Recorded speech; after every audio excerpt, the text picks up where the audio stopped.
Ngibingelele enhla nasezantsi. Bingelela yena umthando wamahlozi. Umenzo izinto zenzeke. I-TLB excavator. Namhlanje ke bogogo nomkhulu ngifuna ukukhuluma ngokuthi consultation tips. Iziphi izinto ezibalekile mhlambe okufanele uzenze before consultation? Ikakhulukazi kunabantu nje abazinhlolasi nje ukuthi hey ngifuna ukuyohlola angiku criticize lokho. Enye into ebalulekile uma uzoya kohlola, abanye abelaphi bendabuko abanye ozakwethu baye bethi phatha amakhandlela, abanye baye bethi shisa khanyisa amakhandlela ucele kwabakini abasekhaya komama wakho nabasekhaya kini ukuthi benze njani na, behambe nawe njengoba wenjani uyohlola izinto ezithinta impilo yakho kanye nezithinta impilo yabo nalaba abaphilayo nalaba asebalala ukuthi yini lena kanti eyenza ukuthi ngibe nezinkinga kangaka. Okay, abanye baye bethi ke fika nawo amakhandlela noma kuya ngokuthi umuntu ngixhumana kanjani, usebenza kanjani, amaziko awefani, izinyanga zisebenzi ngokufana. Okay, kuyenzeka uthola ukuthi usuka la uye eCape Town uyohlola, uyabo. Mhlawumbe usuka la uye eGoli uye enkabini yami lapha umkhulu uVusimabunda uyohlola ke na, mhlawumbe uya lapha enkabini yami enye elapha eMpumalanga umthandazo uDlamini uyohlola. And then bese kuba ke nalezi zinto ke okuthiwa ke ama find outs ukuthi usutholile ke manje ukuthi ke yini inkinga, yini ekuhluphayo. Yenza kanjena ke umelaphi wendabuko uzokutshela ukuthi mhlambe thola into ethile, kufanele uhambe uyothola into ethile yokuthi sikulungisele leyo nto uma ukuthi uzokwazi ukuthi uyilungise. Mhlambe usuka eGoli uzohlola mhlambe kuzakwethu okhona la empangeni, mhlambe uzohlola kugogo bathini imbatha. Fika ugogo bathini imbatha ekuhlolele ebese ethi into yakho ngayilungisa kanje. Nansi-ke into edala ukuthi abantu bengasizakali. Uma esehlolile mhlawumbe usuke eCape Town uzohlola la ku-TLB. Ifike ikuhlolele i-TLB ithi hayi kunje la kuwe. Nakhu. Bese uthola ukuthi ke manje ke khona into ongayilungisile. Ingakho uthola ukuthi khona into ehluphayo ebuye ehlupha ukuthi kunabantu nje uthola ukuthi akayinqumi imali, akakutshela imali efonini uthi hey mkhulu njengoba nje ngibuye ngabantu ngafaka izizwe laba abangakwazi ukuhlola, uyabo. Bese ethi umuntu mkhulu mhlambe zeyimali, bese nje angikwazi ukubiza kuphi na inkomo yalapha ekhaya kuphi na efonini. Uthola ukuthi omunye uzosho ukuthi ngiyayibiza kuphi na efonini kodwa uma ungifonela kunezinto ezi-straight nje mkhulu isikhafulo siyimalini, sengiyakutshela ukuthi hayi into engaka manje ngizokuphosela ukuphi, ngicela ungiphosele, hayi faka into engaka ngizokuphosela ngoba ngiposa inyanga eposayo iyakwazi ukuthi ikutshele ini na inkomo yayo efonini kodwa hayi ku-WhatsApp mina ngikhulumela mina, angikwazi ukuvele ngikutshele into nje ku-WhatsApp ngicina yabona abanye kunezinto ezijulile engeke ngikutshela ukuthi ziba kanje. Mangithi fona isiqiniseko sokuthi uyafona ngoba mina angikwazi ukukulandelela, mina ngithi awusafonanga, uyabo. Wena oneyinkinga usuyafika ke lana ke ekuhloleni, sesiyakuhlolela mhlawumbe usuka eGoli, usuka eCape Town, usuka eSwazini, usuka kuphi lapho usuka khona. Bese sekufika ekutheni manje ke inkinga ke siyilungisa kanjani, uyabo. Ingcono inkinga sohamba siyoyilungisa kuphi na ekhaya sikwazi ukuthi sisuke nje hayi hlela sifike leyo nkinga mhlawumbe sizokulungisela yona kuphi na ekhaya. Ngeke ngaveza izinkamba la ngeke ngakhuluma ngeinkamba.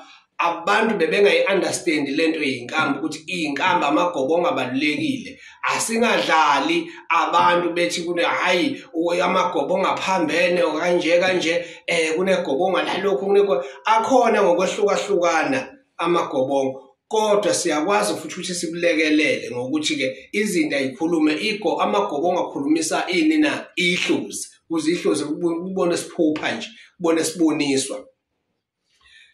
Into ke esuke isizulimaza usufikile ke la wenayo imali yokugibela wa research ukuthi kuzohamba kanjani. Awusenayo manje inkomo kamkhulu yokuthi uyazi uma ngase lento lena ke manje siyilungiseke siqalele siyilungise ukuze izinto zakhona uzobona zizokhanya. Uyabo ngiqonda ukuthini ke kuya kube kuhle ukuthi nokubunga estimate yon estimate ukuthi no uzomkhulu mhlawumbe uzofuna into engaka. Mina kwabanye kuyeqondane uthi vele kuqondane ngitshela ukuthi hayi umhlatshelo uyinto engaka.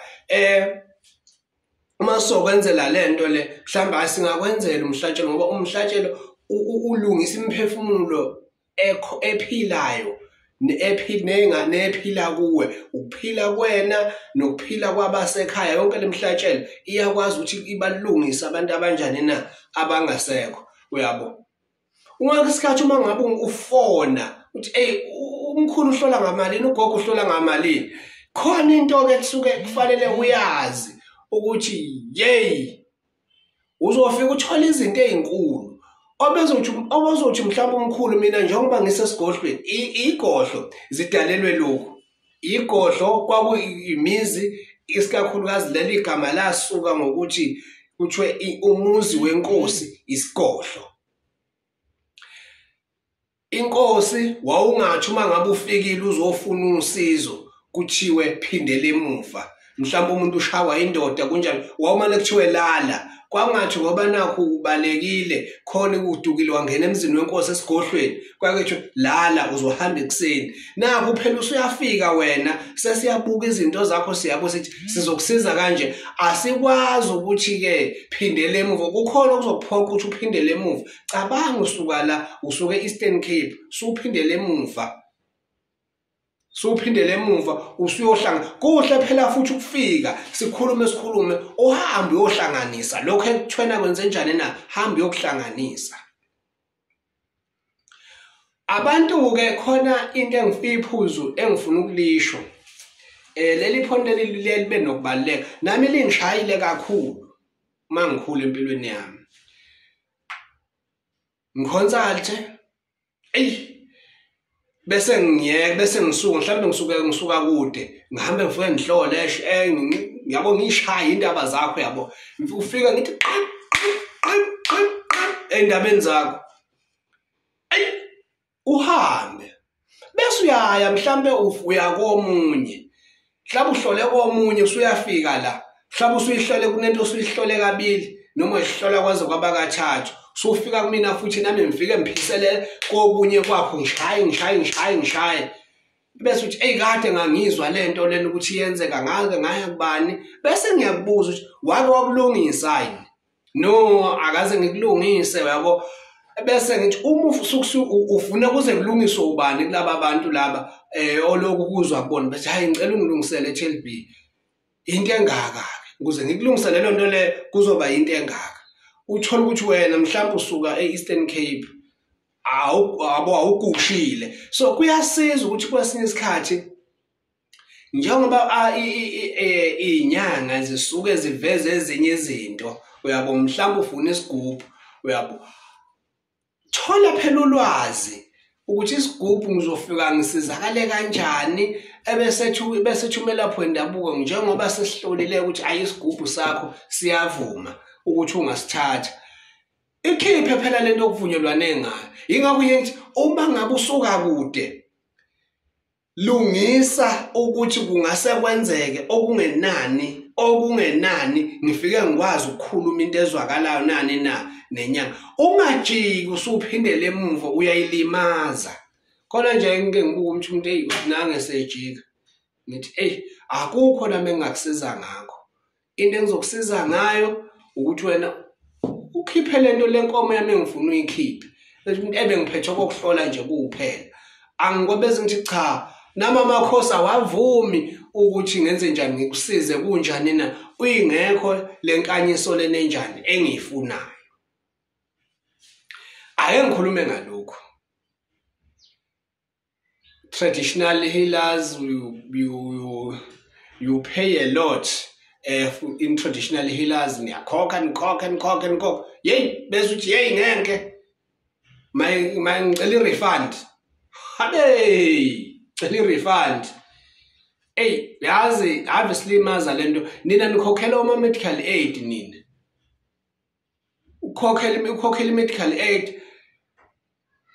Kodwa kufika isikhathi usuyikhokhelile i-medical aid, uhambe esibhedlela uyikhokhela kubiza, uyayicela ni-refund. Nina nikula ningenawo ama-medical aid, nigule nifike nikujove kodokotela, uyayicela uyahamba niyocela i-refund ukuthi idokotela ngilethe umuntu wasekhaya la egula. Ngilethe umuntu wasekhaya la egula wamjova, wafika ekhaya washona. Uyahamba niyofuna i-refund. Uyayicela i-refund. Kulabo dokotela basentshonalanga niyayicela ni-refund kulabo dokotela laba ke ningitsheleni kahle niyayicela ni-refund. Bafethu asingaxhaphazani. Abona nje bafethu asingabukelani phansi. Yabo mina mangabe kuthiwa mhlambe kuneku njengoba ngiyeke ngibizwe nje kuma interviews kuthiwa awuzo interviewer la ngihambe ngihloniphe ngihambe. Mina umuntu ongangibuza indaba ye-refund ngamtshela ukuthi sisuke sisiphambene emqondweni isiguli sami mangabe sikhuluma ngani na nge-refund. Ayikho leyo nto leyo. Ama-refunds ke gijima kakhulu lapha negujini lezi zinto enigijimela ningazazi. Lezi zinto enigijimela ningazazi. Niwafuna kakhulu ke lapha.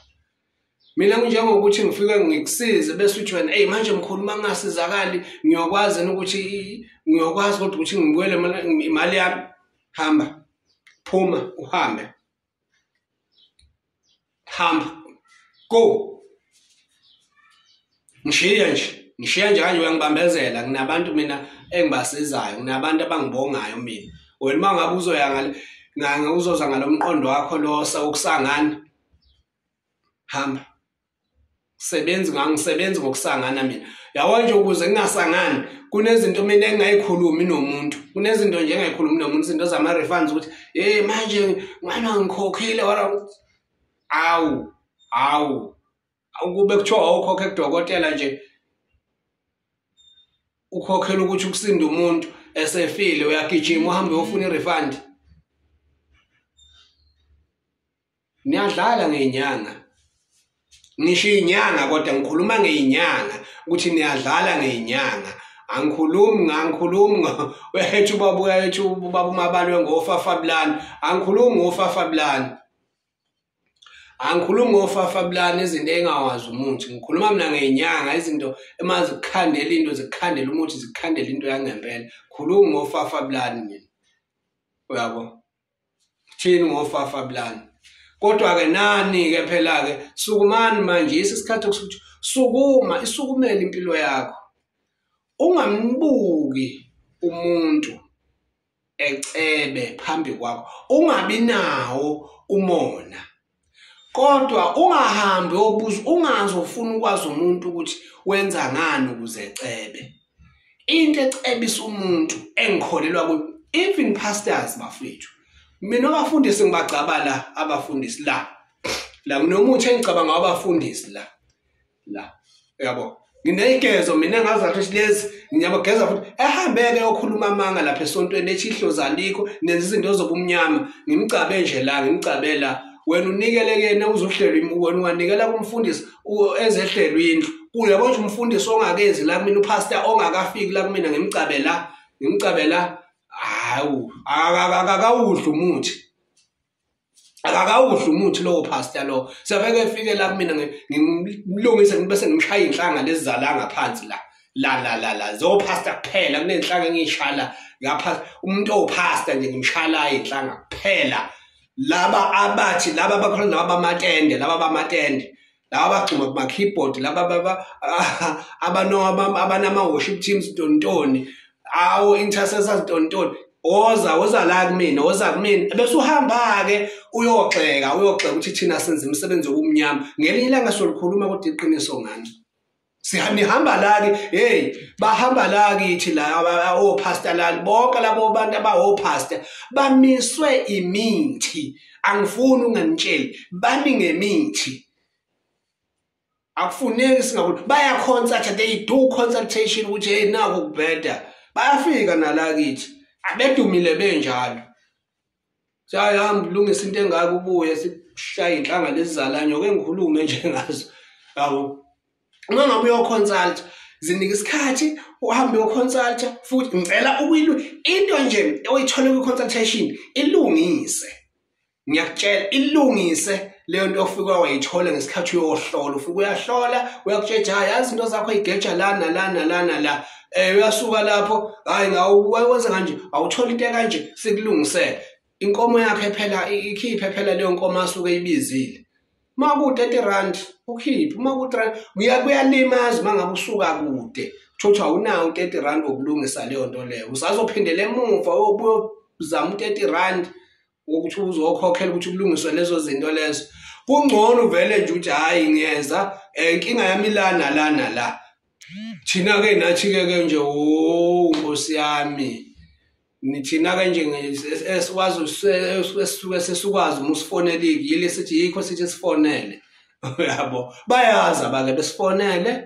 bayazi abake bengifonele ukuthi kwenzakalani ngitholakala KZN kuphela empangeni inamba engitholakala kuyona 078282794 naku 0794410838 ungayifaki imali kwaPep ungayifaki imali eSpa igama lami ngumcebiseni Khoza account number yami Capitec ngoba ngiyaposa mangibe ngiposela ngisuke ngizosebenzisa uCapitec lapha imali usukuzoyifaka khona ngizoyiveza account number yami khona la ngiyabonga ke thokozani ke bogogo nomkhulu sukuma kusemanje impumelelo ikhona impumelelo imiswe ukuthi ube nento eyikhosomba lakho yiba nekhosomba lakho konke lokhu okufikayo sekuyimibhalo sekuthiwa ukuthi utholo noma intoni kwakungekho abantu babeyiphilela ngemithi babengaphili ngomoya ongcwele ilokhu mina ngeke ngisho ukuthi anginawo umoya ongcwele mina anginayo into engizokuphilisa ngayo ngikubeka isandla ngithi cha mina ngifika la ngikushunqisele ngikuphahlele ngikugeze ngikugcabe ngikuthathe isikhathathe inkukhu ezintathu sithathe imbuzi sithathe imvu sisikhanda isigubhu sikhanda ukhamba sikhamba anginawo umoya ongcwele anginawo Nkosi yami umoya ongcwele futhi angifuni ngoba manje lento yokukholwa idinga ngathi ungathi ukuphazamiseke ekhanda ebese unikela ngayo yonke into onayo kunabantu abahleba imizi benikela bahleba imoto bahamba ngiyo bahlupheka futhi ngeke bephinde befuke kungcono lokuwa uwiswe yihlozi uvuka ngelinye ilanga lithi ngakucheckisa ukuthi unginake nakugogo wakho uphumelele ube right thokozani ke bogogo nomkhulu